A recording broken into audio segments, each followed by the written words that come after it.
Welcome to the first Tony Crumb Show, the first official episode of the Tony Crumb Show.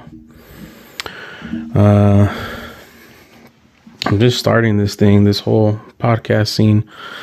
I really don't know how else to start it up, but I just said, fuck it. We're going to start it. I'm just going to start it. I'm just going to do it. Really no plans. Not a whole lot to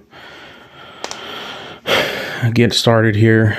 As you can see, there's a painting in the back here that I painted for my daughter during her baby shower. Before she was born, I painted her name with some flowers and some roses, and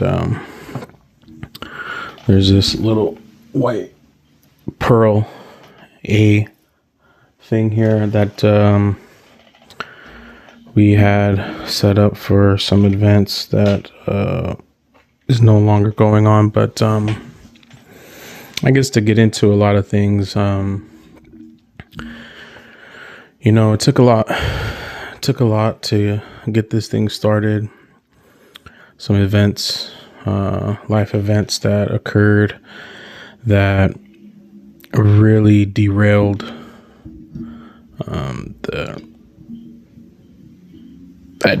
everything into starting this podcast and getting a lot of things going. For those who know, and for those who don't, just a lot of things happened to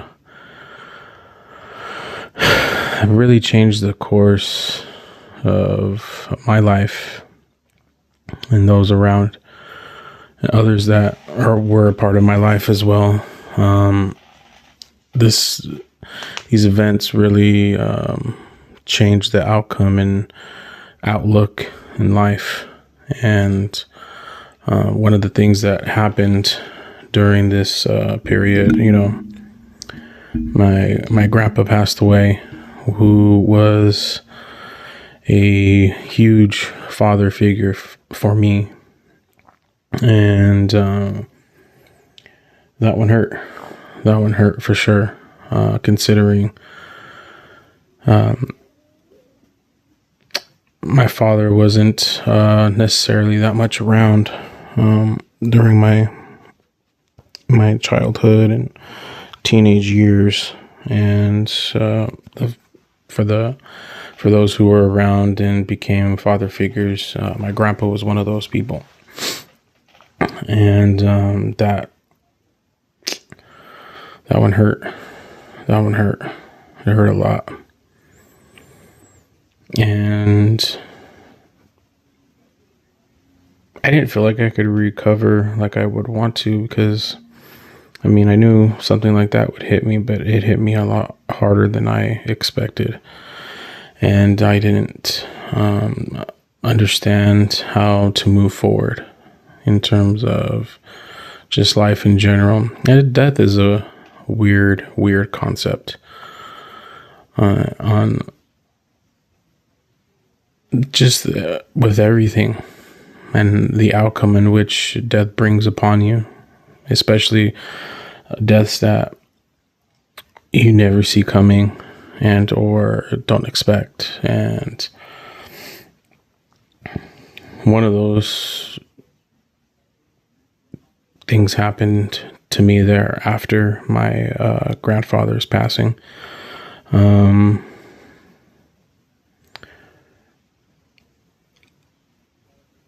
My fiance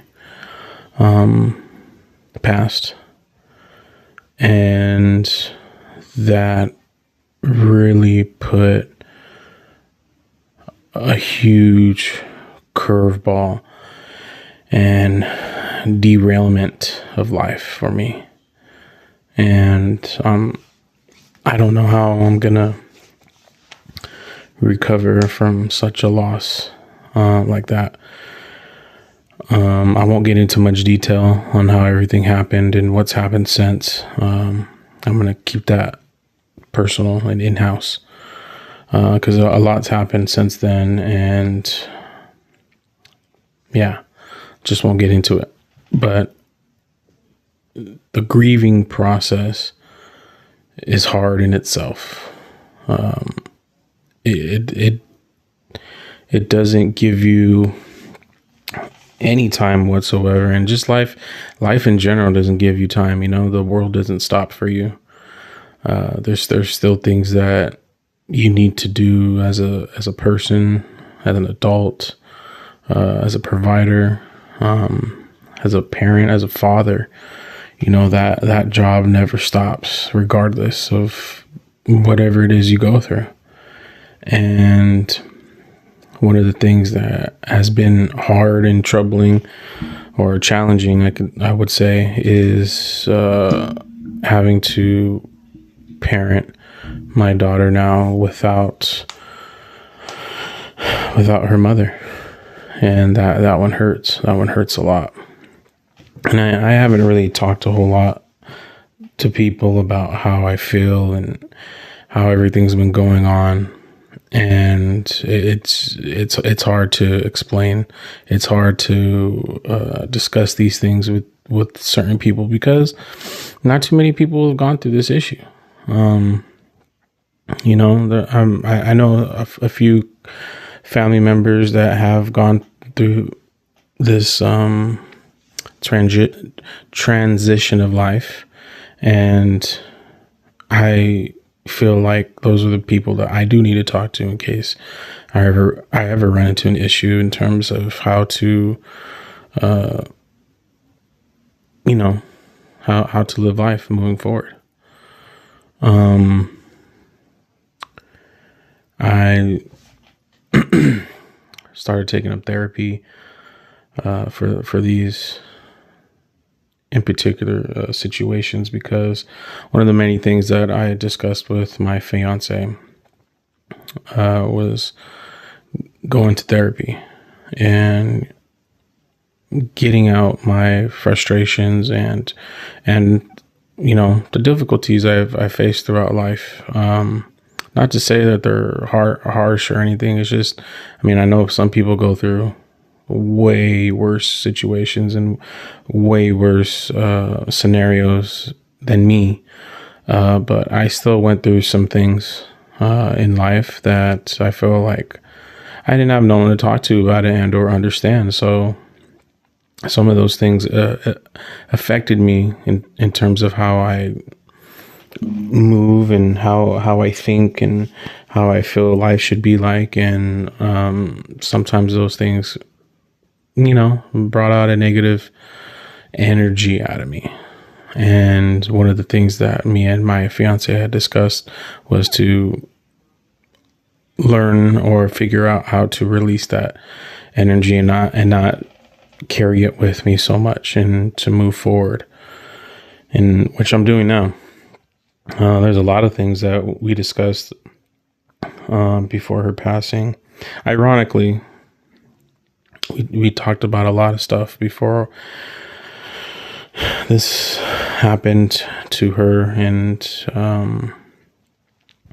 one of the things she said, or one of the things we discussed, was getting our daughter into school, in which I did place her into a school and that she's going into now, that she loves. The first day I took her to school, just for like an orientation, she was like in amazement, just looking around everywhere and seeing everything on the wall, from the colors and decorations. And they had like it's funny because when she says fish, she doesn't use her F's. It's more like a P or B type of pronunciation. So she sees a fish and she goes, "Oh, look, a bish." And, some people look at it. They know she's a little baby still, and she's getting used to saying words and speaking more clearly, and that's what she's doing. She's learning. She's the willingness to learn is very, very high, and she's very excited and loves being around kids and people in general. She herself is such a social butterfly, and I love that about her. I really love that about her. She loves to talk and play around and explore. She's an adventurer at heart. She really is. And she, the first day of orientation, it wasn't like an actual first day of school, but it was just to show us around the facility around, and she was all over the place. And the moment, the tour was over, she was like, no, I want to stay. I want to stay. I was like, we can't stay. We got to go. And, we still got stuff we got to do for the day. Like, today's not your actual first day of school. And she just went ape shit and completely started crying in front of everybody. And, some of the adults and teachers were kind of just like, oh, like, we understand you want to stay, but, I had to explain to her, like, this is not your first day yet. We start the next day on next week on Monday. So, let's just let these few days go by. And it's funny because those days go by, and there we were, the first, basically the first of the first week of the month, pretty much, on a Monday. And I 6:30 rolls around, and I'm waking her up. And she's like, no, I'm sleeping, stay bed. And I go, no, you gotta get your ass up, girl, and go to school. I didn't say it like that, but just, I told her, like, look, you gotta go, today's school day.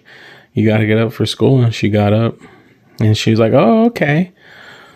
Got up, gave her, put her in the shower, let her get in the shower, got her clothes together, brushed her hair, brushed her teeth, and let her have some cereal for breakfast. And we ended up taking her to school, and she was just in such amazement, knowing that was her school, basically, that she was doing these things that she sees other kids do.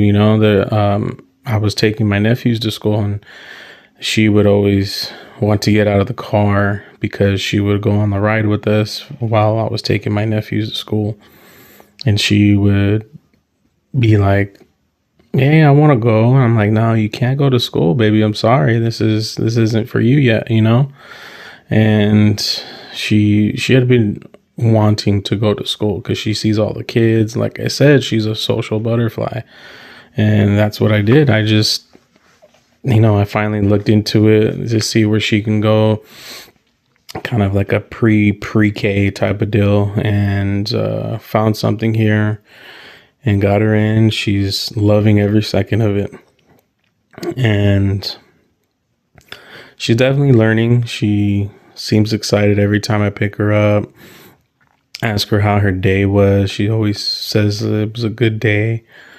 I tell her all the time, like, how's your day at school? And she goes, good. And I go, really? She's like, really? And, there's just some things there that, that first day of taking her to school was a tough one because of, I really wanted to, that was something me and my fiance, Gabby, was looking really forward to doing, especially together as parents, taking our daughter to school for the first day. And that was a huge thing for the both of us. And, man, that day hit pretty hard. And ever since then, those few days, there's events, time frames, and dates that line up that are coming up this year because we had so much things planned, including taking our daughter to school.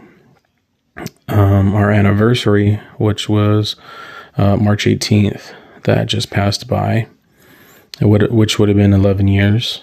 That one hurt a little bit. And, I ended up taking me and my daughter out to dinner to help celebrate that day. And we went to a restaurant called Sorrento's, and me and her just sat there and, just talked a little bit. I like to talk to my daughter, and regardless if the conversation is short and not too many words, I still like to have a conversation with her and tell her things so she can understand that, to talk, and learn how to conversate with other people. When we had dinner, and that was one of our places to go, me and Gabby, we would like to go to that place sometimes and have dinner there. And I just thought that's something me and my daughter will carry out going forward, actually, and to help celebrate and to help honor my fiance going forward. That's how I keep her legacy going. That's how I keep her legacy alive, is doing these things that me and her would normally do, and just now doing those things with my daughter. Go, obviously, I mean, she's a kid. She's going to love going to Disneyland. One of the main spots me and Gabby used to like going to was Universal. So I really can't wait to take my daughter to Universal and see how that goes. I mean, she's going to love it. She's going to see everything there. She's going to love the environment and what it brings, especially, I mean, in all theme parks. She actually went to Knott's Berry Farm not that long ago, and, saw Snoopy, Charlie Brown. She had the best time. Like I said, she's a venturer at heart. She likes to roam around and see things. And the only thing I'd like to teach this girl is patience. She can't sit for nothing and wait for anything. She just has to get up in the front of the line and cut everybody. And I have to tell her, like, look, you gotta wait your turn. I get it. There's 30 people in front of you, but you have to wait, that's just how it works. And sometimes she has a little shit fit about it, but it is what it is. She's a kid, kids do these things, and she'll start to understand patience, hopefully at some point, and learn that she has to wait before these things happen. Has to wait to get what you want. She has to learn that, and she will, and it'll probably make that experience a lot better in terms of being calm and collective, and having her not having such a tantrum in line because she has to wait her turn. I really like to do those things with her now. The other thing was doing, taking our daughter to school. Another thing was having me go to therapy. And another thing that I told her I would do was try to get in better shape physically, not just mentally, physically as well. Mentally and physical go hand in hand, and when you got those two things together in equal balance, everything else moves smoothly. You become more happier. Things become more happier. You're not so irritated with things. And I think, ever since I started working out, because I've had this time off in terms of work where I'm not working so much, because initially, I took time off work to spend more time with my daughter. Knowing the fact that I didn't have my father around so much when I was a child affected how I thought about how I should spend my time with my child. And one of the things that came with that was taking time off work to be with her, and just not just be with her, just to make memories, moments, and seeing those moments, and her saying her ABCs, counting to 10. I mean, she counts to 20. She some of the things she says, the timing in which she says them is like she has like a weird comedic timing, and she doesn't even know that yet. That, which is even the funnier part about all that, is she has no idea the comedic timing this little girl has. And those things are a bit funny in times in which they do happen. And I can't wait to see her do more things with that, because I know she will do those things, and I know she would, once she learns how to master those type of skills, she's going to be even more funnier than what she is now. But I've been going to the gym lately, ever since I moved back here into my hometown.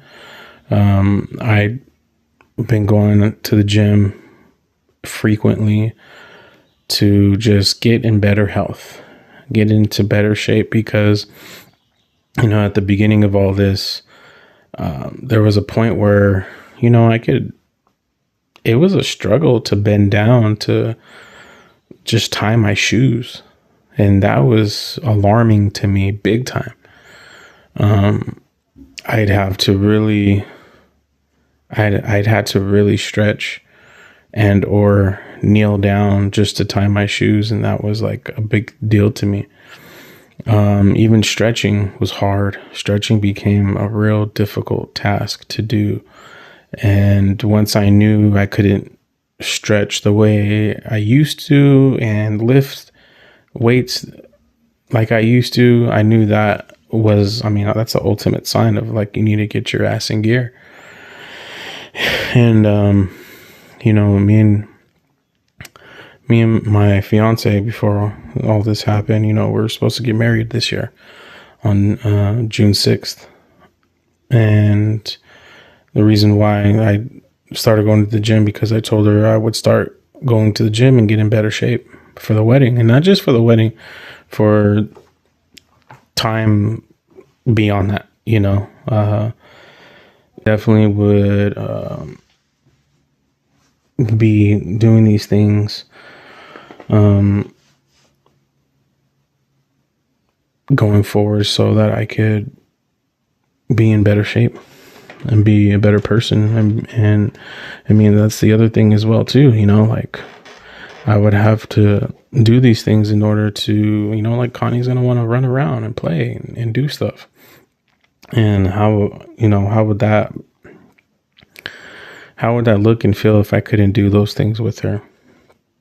I see videos at times where I see videos of elderly, not elderly, but like, parents, and obviously they get older. I understand that, but there's some parents that try to chase after their kids and they're stumbling over. And I'm just like, I can't imagine being one of those people stumbling, falling over myself because I can't manage,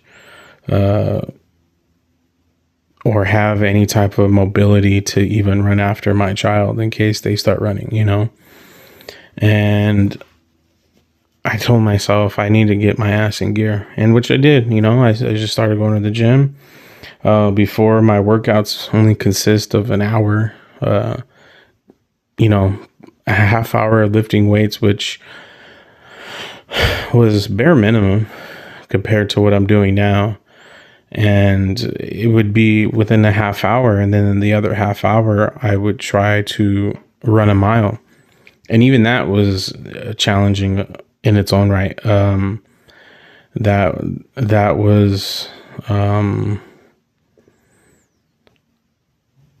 That became a challenge for me in terms of having to keep up, maintaining a consistent speed, trying to run a mile in a specific time was really challenging in those first few days. And even more so, like, I would go play basketball, and, you know, running up and down the court, maybe once or twice, I'd be just completely blown up, gassed out. And I couldn't believe it, but I mean, I could, because I wasn't doing all this stuff all the time. I was working and coming home and just being with the baby at the time, in which my daughter was, a baby up until, she started to become, up to 2 years old, and 3, and, that's where we're at now. And, she just becomes more, active. And, I noticed how certain things was, and how I was in terms of doing things, because I wasn't so active myself. I just wasn't active. And that's what I ended up doing, was becoming more active for myself. And, one of the things, I knew I had to do while working out was to start lifting, stretching, more cardio, doing more cardio for sure, just because of all the things that I knew that is gonna happen with my daughter, in terms of wanting to go do stuff, play at the playground, when I take her to the park, at some point, if she wants to take up sports or whatever sports I put her in, just so she can be active herself, she's going to need me to run with her. The sports consist of running, so I need to get in shape. I need to get active. I need to get moving, which I've been doing. In terms of working out, those things took a while, those hour workout sessions ended up turning into 2-hour workout sessions. I would just work on biceps and maybe some leg presses, and then I go for a run, and that was it. That was really the only thing that consists of my workout. And then I started looking up things and how to do different routines, and working out different muscles. I never worked out my shoulders. I never hardly ever worked out my chest. There's more ways to work out your biceps, work your legs out, your triceps, your traps, you know what I mean? There's just so much other things to do at the gym while you work out.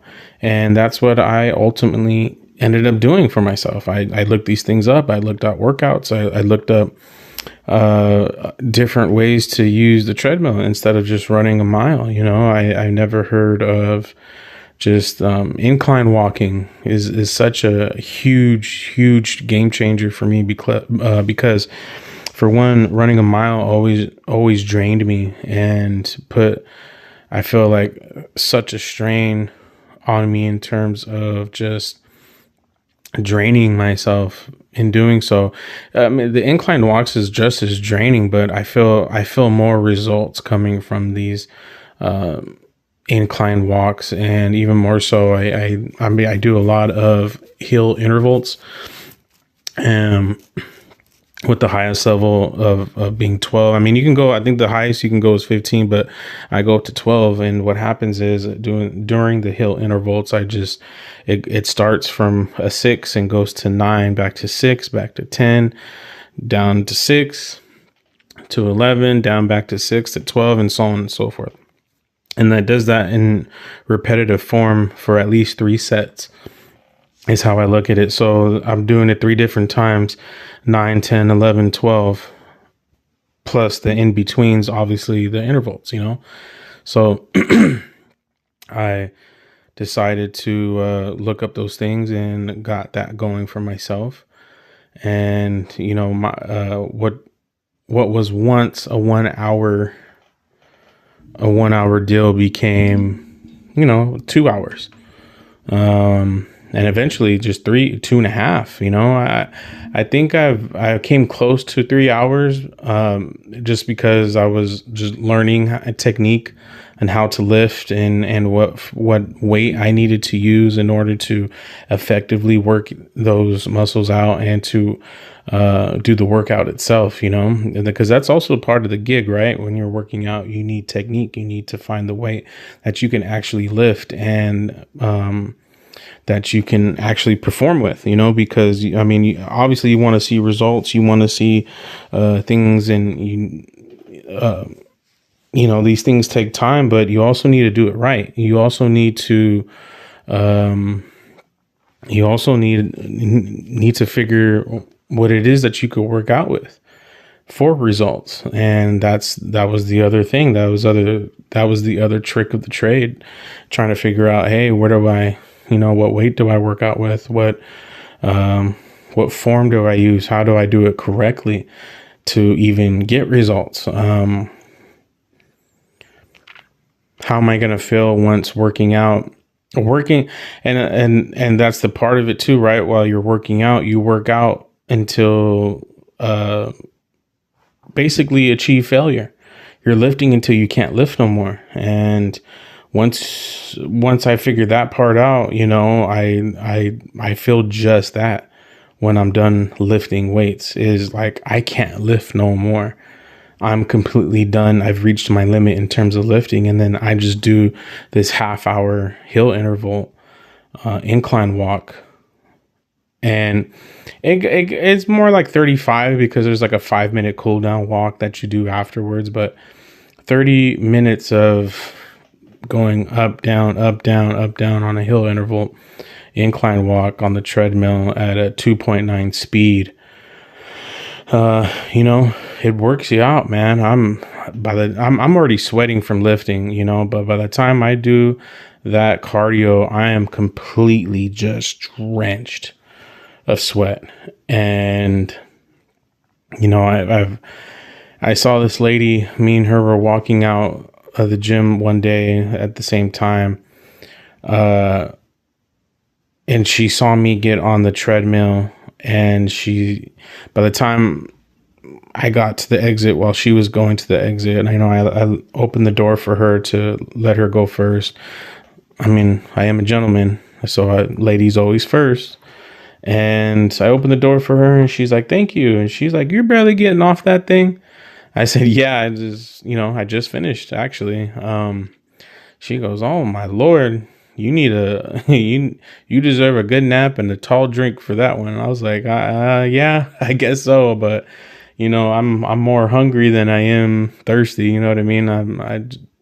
I'm just going to go drink some water and, make something to eat just so I can eat something, and that's the other thing is eating. One of the key things that I did a lot was like stress eat. That was part of my thing. It was, I stress ate a lot, and that's not good for you, obviously. But, in the time and in the moment you're in, when you're actually stress eating, you don't feel that. You don't, it just, you don't think of it much. You just, it was just like this weird thing where food doesn't talk back to you. It doesn't, call you names. It doesn't judge you. It doesn't, it never fails in that way. And if anything, it brings you comfort at times, or at least that's how my mentality was. And that's not always true, and you can still eat certain foods and, cook it a certain way, but there's also there's also a portion to it all. There's portion control. There's you don't ever want to overeat. I speaking to a doctor at one point, he explained it to me very well, and for whatever reason, I never really heard this from any other doctors up until now in my later years. Or I'm only 37, but still, during that time of my teens and my 20s, a doctor never really told me, like, once you feel full, you've already passed the limit. You should never feel full after eating. Never. You should feel comfort. You should feel exactly what you feel when you eat, comfort. And feeling full is actually the issue in terms of obviously stress eating, and that's how you gain weight, unwanted weight and other things like that. And especially me, who wasn't really working out, and it took its toll on me big time. And now I've learned how to eat a lot healthier in terms of what foods to eat. And I try to keep it just simple, red meats, chickens, fish, veggies, fruits. If I have rice, I'm eating brown rice. I'm trying to cut back on bread, but I can't help myself to make a sandwich too, but if you're going to use bread, I use wheat bread. Water, drink plenty of water. I probably on a good day, I'm drinking at the very least about eight bottles of water.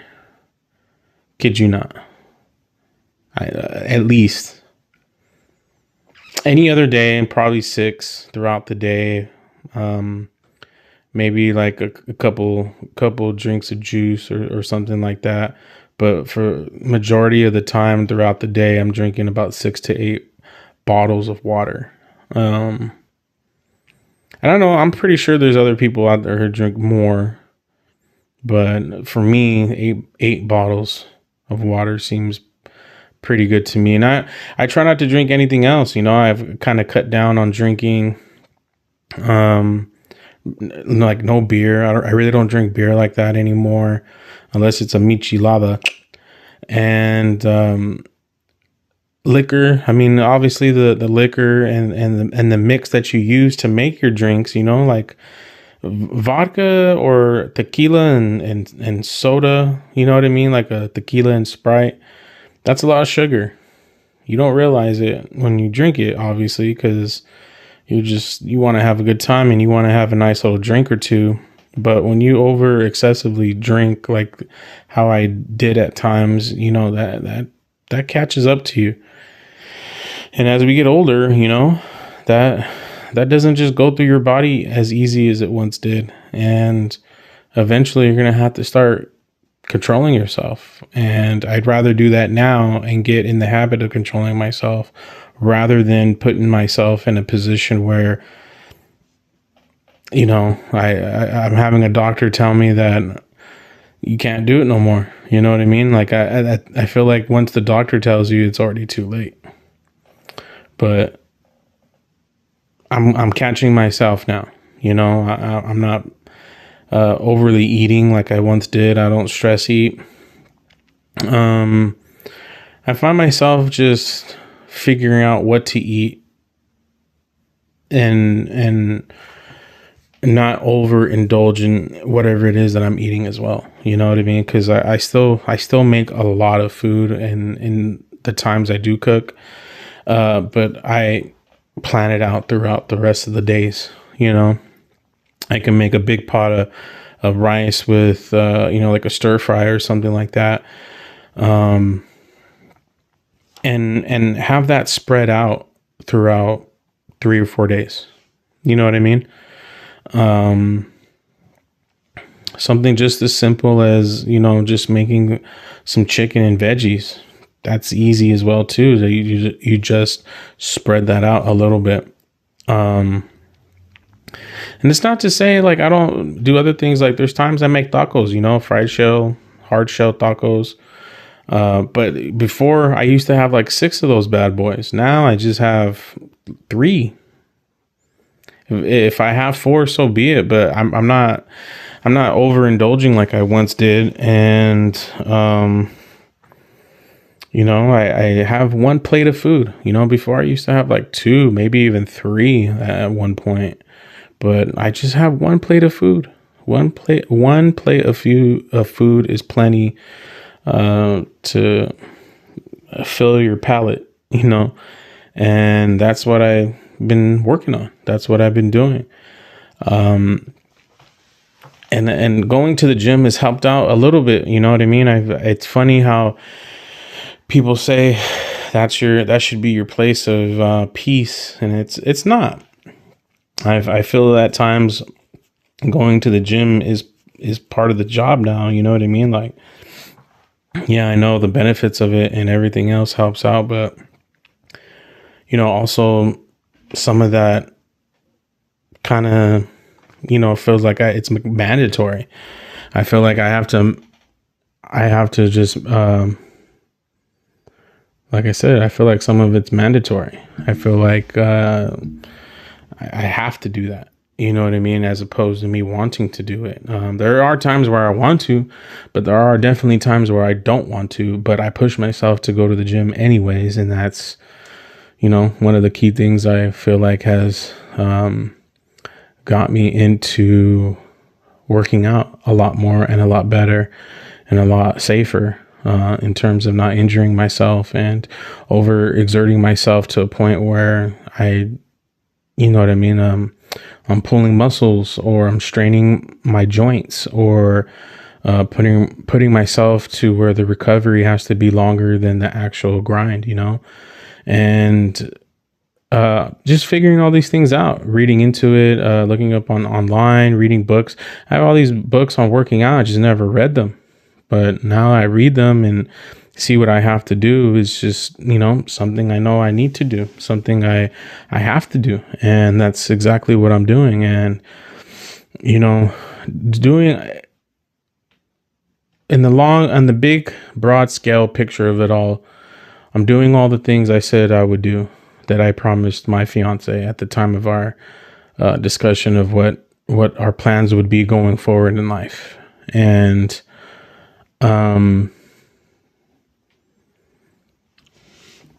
one of the things that I tried to accept and tried to learn is, especially going to therapy. I didn't know what to expect going to therapy. And,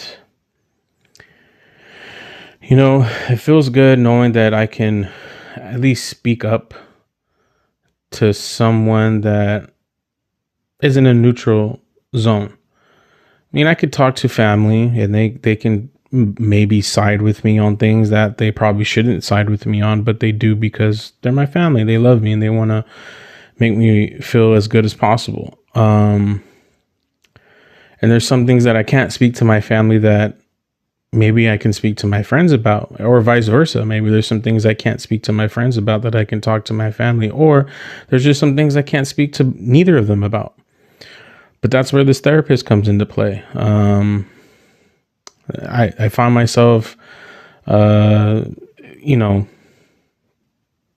expressing more and unleashing a lot of stuff and discussing a lot of things that I've had built up and pent up and throughout my life. There's things that I've just been frustrated about, things that have made life challenging for me mentally. And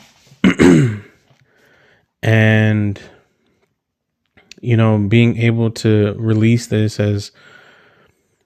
it's helped. It's helped a little bit for me, and even more so now that I'm doing this podcast. I think I'm able to do this first official episode of the Tony Crumb Show finally because of therapy. This is going to be somewhat my release. This would be my release of how what I talk about, and it's not just going to be this all the time. You know what I mean? There's plenty of other things to talk about, plenty of other things, and we'll get there. But just with this episode, it's just a welcoming introduction, so to speak. Or there's just a lot of things we'll get into in other episodes and or future episodes. And, right now I won't have guests at the moment, but, in due time I can have guests, and whoever wants to come on the show and talk and shoot the shit, so to speak. And we can do those things and talk about stuff as well, and have a few laughs. You know what I mean? Like, this podcast is going to have laughs. I want those who are listening to enjoy what I got to say. Even more so, have something to listen to on their time at work. You need some other than listening to any other podcast or music. I mean, I know some people like to listen to music. Some people like to listen to podcasts, and hopefully this could be something that someone can actually listen to while they're driving home. You know what I mean? Depending on what it is that I talk about and or discuss, and something that just can be somewhat of entertaining to those listening. Thank you for everyone and anyone who decides to listen and support the show in any way. Just by liking the videos and or episodes that I put out. Go on Instagram. I'll mainly be going through there in terms of putting out any type of content videos. Obviously, I have a YouTube in which these episodes will be going on to as well. I have a Twitch in which this show will be expanding in terms of live streaming. And those will be actually my gaming streams for those of you who like games and who are interested in seeing me game. And the circus that brings to the table, you know what I mean? And that's just, those are the things that will become of the show. And I can't wait to do some of these things and hopefully bring some sort of entertainment to you guys, or at least a nice listen to for those who want to listen, and for those who do listen and continue to listen, I just ahead of time now, even saying now, thank you for tuning in. Thank you for any support that you show for this. And, there's a lot of things to do and a lot of things to look forward to by doing this. And, even down to the merchandise, I have so much plans. I have so many ideas that I can't wait to put out there, and hopefully you guys dig it. I want to put out these things and entertain for anyone, and I could be the life of the party, so to speak, at times. I like to make people laugh. I like to bring joy to people's lives. I think one of the main things of why one of the main reasons why I wanted to do this is because hopefully I can bring some sort of joy to your daily life. And I think I can. I think, I don't want to say I think, I will, and I can. And I'm going to do it in the best way I possibly can. And, gonna keep doing what I do, and hopefully hopefully this goes somewhere in terms of bringing out even maybe even live shows. I mean, here I'm doing this here, but maybe I could take this show on the road. Maybe I might do a show in my car somewhere. I could go for a ride and go chill by the coastline. I live close to this coastline, and maybe do a show out there. You know what I mean? Or hell, I'm a Rams fan. Maybe do a show at the Rams game. You know what I mean? Tune out for that. That could be something. Who knows? Just who knows? There's so many possibilities to do with this show. There's so many things that I want to accomplish for this show. And it's better for me at the end result of all this. I think it's better for me to say that I did it rather than I wish I could have. Regardless of of what I gain out of this in terms of a fan base, I'm not looking for anything in terms of popularity or anything like that. I just, like I said, I'm just here to entertain and bring joy to people's lives, and I hope I can do that for those who are listening and who want to continue to listen. And this is just the first show. And I'm sure we'll get more into laughter, and there most likely be better energy, more uplifting energy at that. And that's just what this show is going to be all about. Like I said, it's just all going to be about having fun, bringing joy to your days. Hopefully they're good days, but in those days that are shitty, you know what I mean? Hopefully I can bring that day and uplift your day a little bit. And that's what, this show is really going to be about. But tune in, YouTube, The Tony Crumb Show, Instagram, The Tony Crumb Show. And I'll see you guys later. Thank you for tuning in.